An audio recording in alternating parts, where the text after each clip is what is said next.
جب دنیا کے سب سے طاقتور بادشاہ نے اپنے آپ کو خدا کہہ دیا، لیکن ایک پیغمبر آیا جس نے صرف ایک لاٹھی آسا سے اس خدا کے جھوٹے دعوے کو مٹی میں ملا دیا۔ یہ ہے حضرت موسیٰ علیہ السلام اور فرعون کا واقعہ۔ فرعون مصر کا، ایجپت کا بادشاہ تھا۔ وہ اتنا ظالم تھا کہ اس نے اپنے آپ کو رب کہنا شروع کر دیا تھا۔ اس نے بنی اسرائیل کو غلام بنا لیا تھا، دن رات ان سے مزدوری کرواتا، ان کی اولادوں کو قتل کرتا۔ پھر اللہ نے حضرت موسیٰ علیہ السلام کو پیغمبری عطا کی۔ اللہ نے کہا، جا موسیٰ، جا اور کہہ فرعون سے کہ وہ میرے بندوں کو آزاد کرے۔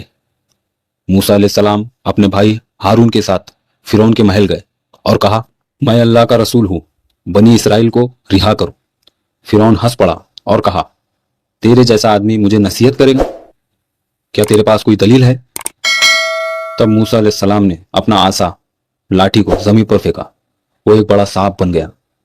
پھر انہوں نے اپنا ہاتھ جیب سے نکالا تو وہ چمک رہا تھا، نور سے بھرپور۔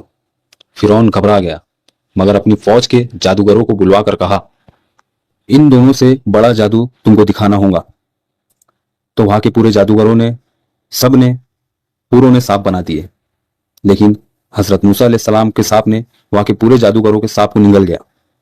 تو وہاں کے پورے جادوگروں نے یہ دیکھ کے سجدے میں گر گئے۔ موسیٰ علیہ السلام سے کہے، ہم موسیٰ اور ہارون کے رب پر ایمان لاتے ہیں۔ پھر غصے سے پاگل ہو گیا، میں تم سب کے ہاتھ اور پیر کاٹ دوں گا۔ مگر لوگوں نے ایمان نہ چھوڑا۔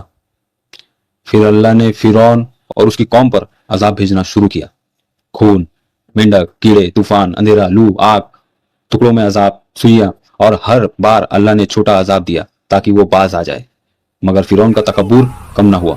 پھر اللہ کا حکم آیا، اے موسیٰ، اپنی قوم کو لے کر نکل جا۔ پھر موسیٰ علیہ السلام رات کے وقت بنی اسرائیل کو چپ چاپ سے لے کر نکل گئے۔ پھر فرعون کو خبر ملتے ہی فرعون اپنے لشکر کے ساتھ پیچھا کرنا شروع کر دیا۔ پھر ایک سمندر آیا، آگے سمندر تھا، پیچھے فرعون کا لشکر۔ لوگ ڈر گئے، ہم تو پھنس گئے۔ موسیٰ علیہ السلام نے کہا، نہیں، میرا رب میرے ساتھ ہے، وہ راستہ نکالے گا۔ انہوں نے اپنا عصا، لاٹھی سمندر پر مارا اور سمندر پھٹ گیا، دو طرف پانی کی دیوار بن گئی، بیچ میں زمین سوکھی ملی۔ موسیٰ علیہ السلام اور ان کی قوم سمندر پار نکل گئے۔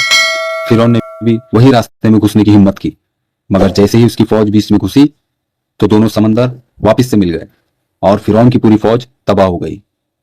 ڈوبتے وقت فرعون نے کہا، میں ایمان لاتا ہوں، لیکن اللہ نے جواب دیا، اب جبکہ تو پہلے انکار کرتا رہا، آج ہم تیرے جسم کو بچا رہے ہیں تاکہ تو لوگوں کے لیے نشانی بن جائے۔ آج بھی فرعون کا جسم مصر کے میوزیم میں موجود ہے، سبب کے طور پر۔